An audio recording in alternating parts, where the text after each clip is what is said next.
All right, so today's September 26th. My name is Osmin Hernandez, and if you could just state your full name, date of birth, and your occupation. Okay. Sharon Herrera. Okay. I'm a specialist at Fort Worth ISD, the Fort Worth Independent School District. Okay. All righty. And let's see here. Now, just to get this started, where did your family come? Where did your family live before they came to the U.S., or were they here? As far as I know, they've always been in San Angelo, Texas. Okay. I was adopted by my ama, my grandmother, and I would hear stories that she crossed from Mexico to the United States when she was 10. Okay. And she often mentioned Piedras Negras, but Okay. we never asked questions. I never did. Okay. So, and we never really talked about it. So that's all that I can pick up, that she was from Mexico. Okay. So as far as my mom, my aunts and uncles, they were all born in San Angelo, Texas, as well as I was. Okay. All right. Okay. And so I guess we could, and you put on there also. So, all right. So we could go ahead and talk about more of the neighborhood you grew up in. So. The neighborhood I grew up in was near a military post. Okay. So very, very diverse, all kinds of families. I remember the friends that I had and still have to this day. I've had friendships since I had been in the first grade. And then we traveled to, of course, junior high and high school, and it was always, every kind of friend, everything in the rainbow, I believe. It was very accepting. And then when my mother died at 20, I joined the military, so it was the same kind of life. It's the same kind of atmosphere. Everybody had everybody's back, of course, more so in the military. But it was just a great upbringing, a great neighborhood. It was more like the way I want to see the world. I remember how it was. Okay. And this was in San Angelo? San Angelo, okay. Texas, yes. All right. Okay. And now as far as get a little bit more about your parents' names and occupation, your ama is the one that my mother left me in the hospital when I was 3 days old. Okay. So my ama adopted me. And she raised me since I was 3 days old. So I didn't know that that wasn't my mother till I think it was the age of 7 or 8. I overheard a conversation. You know how people talk loud and don't know where the kids are. And being an only child, raised an only child, I was very attentive. And I found out that wasn't my mother. So I became this little overachiever. And it was interesting. I just didn't want to be given away again. And at the age of 7, that's kind of traumatic for a kid. But I overcame that. So, and then at 16, when I'm gay, I'm a lesbian, I attempted suicide. Again, what happened to me as a child, I didn't want to be given away again. So I attempted suicide at the age of 16. And my aunt, my favorite Thea, she happened to be at the house.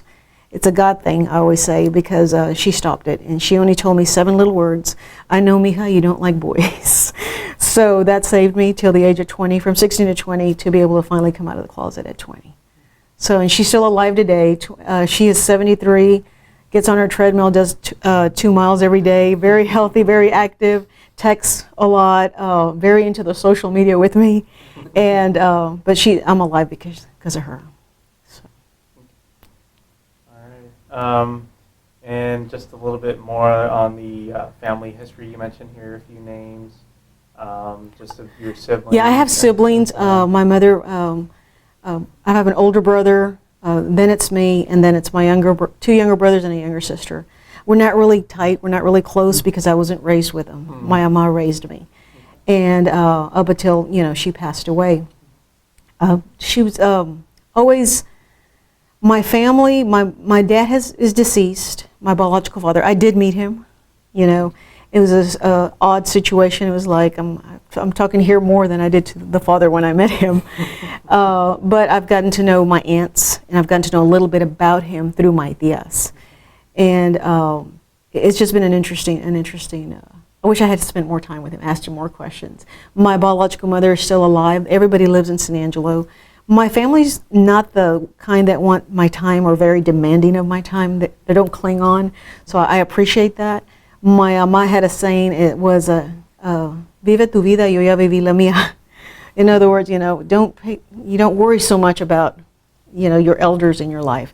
You have a life, God gave you a life, do something with it.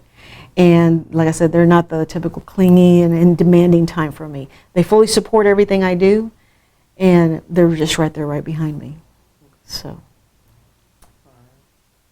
Okay. Now, as far as schools that you attended or churches? I belonged, when I was a kid, Latino, Catholic. We belonged to St. Margaret's Church, which was down the street from our home. It was a priest that told me I was going to hell. So that led to my suicide attempt. I mean, there was too much pressure. And one of the main reasons that I started my organization, in September 2010, there was a rash of suicides. There was 8 suicides. 2 of them were killings and the rest were suicides. And it triggered something in me in 2010. So in November, I gathered a group of friends, and we talked about starting an organization to support LGBTQ youth. Because I work for the school district, so I see a lot of that. The bullying, and even, the adults are not comfortable in the workplace. So we started an organization that supports district staff, not just Fort Worth ISD, and students. And what we started with was having a winter prom for the kids, and having an end of the school year barbecue. And now we're having monthly social events. Of course, the group has come a long way from the winter of 2010 when we were sitting on our patio. We've gotten some national recognition, some statewide recognition, local recognition. Dallas has been very supportive of our group as well. And LGBTQ SAVE stands for Students, Allies, Volunteers, Educators Support. We met with my dear friend Tom Annable. I don't know if you guys are familiar with the Rainbow Lounge incident that happened here. He was very instrumental in changing the city of Fort Worth and adding our protections for LGBT community. So he became my friend and my mentor. He was at that table in November on my patio. Tom committed suicide about 3 years ago. But he also helped me, along with the other members of Fairness Fort Worth, change the policies at our school district. So I'm safe in the workplace, and now so are our children. Yeah. So I've done a lot here. I had no idea I would be doing this. I often ask God, okay, what am I doing now? What's next? I don't plan my life. I'm a huge believer in God, and He's directing my steps. So as far as being Catholic, I left the Catholic religion when I was 20. I remember sitting after swearing in, which I'm the proudest of, swearing in to serve this country. Then they were doing our dog tags, the dog tags. And what religion are you? And I was going, non-denominational. So I switched over. It was just, I did everything because of, my ama and the family being brought up Catholic, but it was not a good experience for me. Now, to hear what the Pope is saying now, that's changing, that's evolving, and making this world a better place, being more inclusive and all accepting. So I'm kind of listening I visit a lot of churches because I've always say an enemy is simply someone whose story you do not know. So you never know I don't know your walk in life. I don't know your walk in life. So why am I going to judge you? So I just want to get to know the person so I can better serve you. That's who I am. All right. And sorry about that. No, you're triggering a lot of stuff. No, that's fine. As far as your sexual orientation in the military, while you were, how was that like? I served before Don't Ask, Don't Tell. Yeah. And it was old President Bush, so it was very nerve-wracking. Okay. And that pressure I worked in the office where we would see the codes for the discharges, and there would be a code for homosexuality. So I used to see that as well. Now, when I entered the military, yes, I said I was straight because I wanted to get away and serve my country. But it was a lot of pressure, and there was so many of us in the military that we had our own family. But at the same time, we had to hide. So in living under that pressure for those 4 years took a toll on me. So I got out after 4 years. Otherwise, I would have served 20 years. Because out of all the degrees, certifications, careers that I've had, that's what I'm proudest of. That honorable discharge that's on my wall, and serving this country. That's one of the proudest moments for me, and continues to be so. When Mr. Obama lifted the ban, I started crying. So it was just such a relief that all we want to do is serve our country. But anyway, Air Force, not Army, not Marines, not Army. All right. Okay. Now, as far as any the social political organizations that you were involved with or are still involved with, you could talk a little bit more about that. became a commissioner for the Human Relations Commission, and that deals with discrimination throughout the city for the citizens of Fort Worth. I was the founder, and of course, and president of LGBTQ Saves.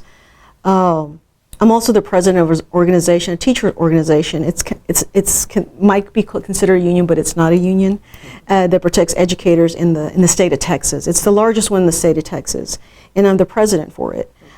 Since I took presidency last year, our membership is up by 66%. People know me in the workplace. I used to be the district's trainer and mediator, and they trust me. They know my character. I do trainings on the side, and one of the main trainings that I do is, besides LGBTQ awareness, is workplace bullying. And a lot of people don't know that exists. There's been many employees that have committed suicide over it. It's huge. The district sent me to Harvard University several years ago, and I received that training. So I brought it back, and now I've made it my own. And I'm a huge employee advocate, and ATP really supports the employee. Working for a school district, I believe that if we take care of our employees, they don't have to watch their back, or they don't have to, they could take better care of our children. And we tend to promote a lot of people that are not ready to lead. And so what happens with these leaders is they manage with what I call the 3 8s: humiliate, intimidate, and manipulate. Because they're scared. They don't really know what they're doing, and they don't know how to work with people, or much less manage people. So I think there needs to be a lot of training for that before you promote somebody. I was asked a question, because I just did a video as the president for ATPE. If you were to stand up in front of I have trouble saying this word, legislator. That's one of my words I can't get, that Spanish-speaking language. And I said, well, I would demand a requirement that all educators receive cultural competency training, so they can better know the person that they're serving, better understand the culture, whatever it may be, from heterosexism to race. Just touch on all those isms before you release this person in front of a child.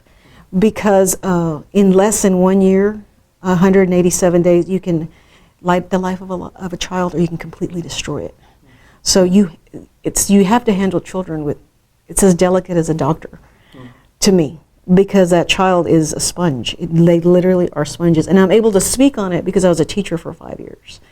And you get you're with that child 8 hours a day, longer than the parents have them. So you can really make an impact on them. I had a contract with my third graders that they could not go home and ask their parents for help on their homework. I just didn't believe in that. And the reason I would tell them is that your mom's not in this class taking notes. Your dad's not in here. They're out there busy working. So you have to. I removed third grade and put college prep class. So they all had each other's telephone numbers. I taught as if they were in college already. So, and they were successful, and provide them with all the tools that they need to be successful. Because if we don't, what's the purpose of being a teacher? But I don't know if I deviated from your question, but. And I've only been here 15 years in Fort Worth, and when they were asking me if I wanted to do this project, I said, but I'm not from Fort Worth. So it's like, yeah, but you've done this and you've done that. I said, okay. So they try to make me feel a little bit more comfortable, because I thought you had to be born and raised here. But I always say I'm just I'm doing my part to make this world a better place. And I know that I was doing a training on building relationships, and I always do the Mount Rushmore. Who's your Mount Rushmore? I have my Ama, I have Martin Luther King, I have Gandhi, I have Harvey Milk. And then it just, for some reason, it triggered that my role models, except for Ama, have all been assassinated. I got choked up in the middle of my training, and all they were trying to do is make this world a better place. And I think we all have to do our part as well, because it's not changing. We're creating a world we don't want to live in, but we're not stopping it. Very few of us are trying to stop it and try to change it. So I think if we all do that, it will become a better place. But anyway, sorry for the tears. Okay. You were talking about how long you've been here in Fort Worth, and you being a teacher. I guess, what has your experiences been like, mainly? Were you teaching here in Fort Worth? Yes, okay. I taught the first 5 years. I always say a 4 stronger than myself. brought me to the city of Fort Worth because I would never have moved to a town referred to as Cowtown. Yeah. Okay, I was living in Austin running an H-E-B grocery store. And here I am, and that same force pushed me through the doors of Fort Worth ISD. What happened to me in Austin is I had a near-death accident. A gentleman ran 2 red lights and T-boned my vehicle, causing it to spin and wrap itself around a light pole. Well, with that light pole, I hit my head, and it cracked it. I had to learn to walk again. I was laid up for a while, and that's why I said the force stronger than myself brought me here. But it's been successful so far. What I've seen in Fort Worth is a lot of, I don't know, people do not get along. And there's a lot of cliques here and there, even amongst our own community. And those are the things I just want to go, come together. There's more power in if we work together. And that's what I see here in Fort Worth. And I'm trying to, of course, my focus is the LGBTQ youth.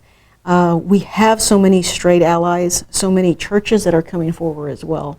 And so realizing that, we're just human beings trying to get along. So, and that's what I teach the kids. And the kids, for me, it's so important that I teach them our history. Just like anybody else's history, our history is hidden, it's not in the books. So I spent a lot of time teaching about the Stonewall riots, what happened in New Orleans in the club that was burned down with, I believe, I can't remember exactly how many people were burned, and it was all hush-hush. What happened at the Rainbow Lounge? You'd be surprised how many people don't know what happened, especially in our community, that know what happened with the Rainbow Lounge. Harvey Milk, the federal laws that have changed. And it's great for us adult LGBTQ community, but our kids are still suffering. So I have to, I get phone calls at 3 o'clock in the morning, 9 o'clock in the morning from youth that are, going through some trouble or being kicked out of the home. I met with a family 3 weeks ago. Daughter's a senior, straight A student, going to graduate. This is her last year, and going to join the Air Force. Of course, I'm going to be there for her. But she identifies as a lesbian, came out to her parents. Parents are going to kick her out. So I met with the family. I met with the child. We're talking through things. I'm connected with PFLAG, and PFLAG's the parents, friends of lesbians and gays for the support for the parents. I'm connected with DFW Transcendence because I have a lot of trans youth as well. And our website has a lot of the resources, and a lot of counselors are coming out to help our youth. I allow them to promote themselves free on their website because they're actually saving lives. And there's just a lot of work that needs to be done. And I always tell the kids, I'm 50, I'm going to be 52 next year. You can put that on the video, it doesn't matter to me. I'm going to be 52 years old next month. And I want to hand over the torch because me estoy cansando. But, and I have to educate them and tell them that their voice is their power, but you got to have knowledge behind that what you're saying. So it's very important for me to teach them our history and to not forget. My favorite quote is by Eli Wiesel. I can't remember. Yeah, I got it. Anyway, he says that neutrality only helps the oppressor, not the oppressed, and I will never be silent wherever there's any type of discrimination or oppression. It's a powerful quote, and that's what I live by. I have it under my name at Fort Worth ISD. People know that, and like I said, I'm just trying to make this world a better place, and whatever it takes. And if it takes my life, I've been threatened before, and there's been communication with upper board members at my school district that I'm wasting taxpayer dollars promoting homosexuality, but so be it. I mean, like I said, I'm not scared. Not, at this point in my life, so I feel like I have a shield around me, and if I walk out of there and something happens to me, sorry, the shield came off. But I'm not doing anything wrong. So I'm trying to save lives. That's all the bottom line. Supporting LGBTQ youth, and my other gig is supporting being an advocate for employees. So. All right, and let's see. So we did touch on a little bit about the. Just if you could just give me like a time period of when your years at the Air Force, just because I wanted to get that on. The years in the Air Force? Yeah. January 87 through, all of 87, all of 88, all of 89, 90, the end of 90. Okay. I can't remember, it's been so long. 52. And there's the quote, mijo, right there. Okay. Right there. Okay. So. Yeah, Eli Wiesel, yeah. Yeah. Okay. Yeah, incredible. I I speak of it so much that when I do any trainings, I had a surprise from one of our teachers that bought me the actual poster for my office. So that was just recently, but it's been an interesting life. So a lot of work to still do, though. And I did have another question, but I don't know exactly how it would apply as far as, I guess we could talk about a little bit more, just going back to St. Angelo. San Angelo, Yeah. San Angelo, Texas. I'm actually from the Midwest. So. Okay. Let's see, just a little bit about just the community of, Black-Brown relations out there. Well, since I've become an advocate for employees, I'm doing all this work in Fort Worth. I go back to San Angelo, and there's work to be done there as well. Yeah. It's not the town I grew up in. It's not the diversity that I thought I lived in. It's changed. And a lot of people said, you need to come back and run for some kind of office. I said, no, they'll probably shoot me. They're not ready for that. But at the same time, since I was a kid, I remember watching, I'm dating myself, the show Dallas with Jerry Ewing. I always said, I'm going to live there one day. I'm going to live, this is as close as I got. I'm going to live there one day. I've always wanted to leave San Angelo. Everybody that that knows me knows that, and I don't think I would ever go back. So, like I said, my family's there, but they're in their 60s and above. My cousins, the majority of them are all gone out of San Angelo. It's a great place to retire because there's a military post there. Well kept secret, Angelo State University is there. Howard College is there. They're inexpensive. They're not like, that's where I graduated from, and it's slow paced. Great place to raise a family, maybe, but as far as Sharon Herrera going back, no. Okay. I think that we did, let's see here, since you don't necessarily have any leaders of the Latino community. I didn't understand that question. I guess it turns wrong. I asked her, I said, what does this question mean? Do I know anybody, or do I, it was, I didn't understand the question, so I was like, okay, help me understand this. It's pretty much in leaders in the Latino community that you looked up to, growing up. Were there any? No. I mean, there wasn't, I'm trying to think. Besides my ama, just the power of being, she was a mujer poderosa. I mean, she raised 9 kids on her own. She was pushing education all the time back when, it wasn't even a big thing. And what I see now in the Latino community, they don't push education, especially when I was a teacher. There was the majority of the kids that I served were from Mexico. And education was important, but not the way it was get told to me. My tios were custodians. My aunts, they didn't work. They were housewives. But they were always pushing, they would say that's the key. We don't want you to use your back the rest of your life. We want you to use your brain. To the point that I was like, I'm not going to college. I'm not going anymore. And, when I was a kid, but it's like they just wanted a better life for me. And they understood that that was the key. So, and we shove college down kids' throats all the time. But sometimes I'd like to ask, what problem, what pain do you want to eliminate in this world? It's not what college you want to go through, because I want to know what have they seen in the world? What is it do they want to cure cancer? Do they want to eliminate racism? Do they want to, what is it they want before you ask what college you want to go to? Because that's not what they're seeing right now. And that's why I'd like to ask children, what problem or pain do you want to eliminate in this world? So you need to get a little bit deeper than just the cliches or the surface. But that's me and what I've been seeing. I work at an alternative campus where we're trying to find the root cause of the child not wanting to come to school. Is it that you have no water? Is it that you have no food? Is it your mom's a crackhead or you don't have parents? What is it and what can we do to better serve you? What tools can I provide you? Go above and beyond instead of just throwing the kid away. There's a study I work with Equality Project. It's a national organization. They're researching the LGBTQ youth school to prison pipeline. And it's increasing. I believe it said it's anywhere from 15 to 17% because the teachers or the whoever's serving the child doesn't understand the community or doesn't want to deal with the child. So let's write you up for this and send you away to alternative campuses. Mm-hmm. So like I said, I do a lot of research, so just to like I said, better serve the LGBT community. And in any child, really, that's a place on our campus. Because they're hurting. And like I said, we adults can handle stuff. We can pop a pill, drink, whatever, but our kids, they have no outlet.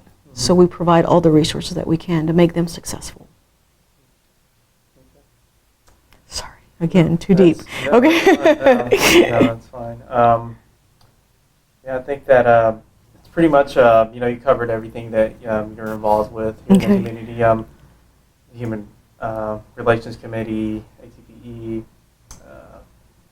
being an Air Force veteran, and of course, founder and president of LGBTQ Saves. I think that's pretty much where we're at. So, yeah, thank you for your time. And no problem, no problem. And if you need anything from me, a better bio or these are the questions that they gave me. Yeah. And that's, I mean, you can take stuff off of there, whatever it is that you guys need. Okay. It's been interesting, 15 years. So here in the city of Fort Worth. Okay. And you are you're with the Mujeres Poderosas. So that's like they want you to go to get your an audio recording of you? Yeah, they want an audio recording, and then they've hired some photographer, some Pulitzer Prize photographer to come do still photography. And I'm going, not today. I danced too much last night at the corner bar. Anyway, but my wife likes to dance. It's, like I said, it's been an incredible journey. We met in 1984, my first kiss, my first love. And then life happened. My mom died. I went to the military. And then I go back to my 30-year reunion in San Angelo, Texas. That's where she's from. And where I ran into her. And we got married. Life is good. We got back together Cinco de Mayo 2012, so it has a whole different meaning. And we got married in Vegas on 12, 13, 14. And then when the ban lifted, we were like, now it's legal. So, but no, life is good. Life has been good. So anyway, sorry, I didn't mean to deviate. Yeah, so I think we're, you'll, I don't know if they want you to head there right after, but I know they're going to be, they want to do an audio recording and everything, and I'm not entirely sure about the details about that. No but problem. I know I'm doing my part here with this. No problem. Definitely appreciate your insight and everything. Okay.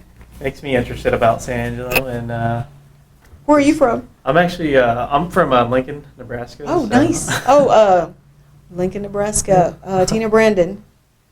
Wasn't that in Nebraska? Lincoln, Nebraska. Was it Tina Brandon? Anybody remember the killing of that trans? That was in South Dakota, I think. No, it was in South Dakota. It wasn't South Dakota? No, it was in South Dakota. Was it Nebraska? Tina Brandon. God. The name sounds familiar. Now, Wyoming was Matthew Shepard. Tina Brandon was in, I thought it was Lincoln, Nebraska. Was it? Now I'm curious. I don't have my phone with me. I have my phone. Yeah, look it up. So I think I need these for this next one. Yep, you'll need these for that. Right. And let's see, we might, well,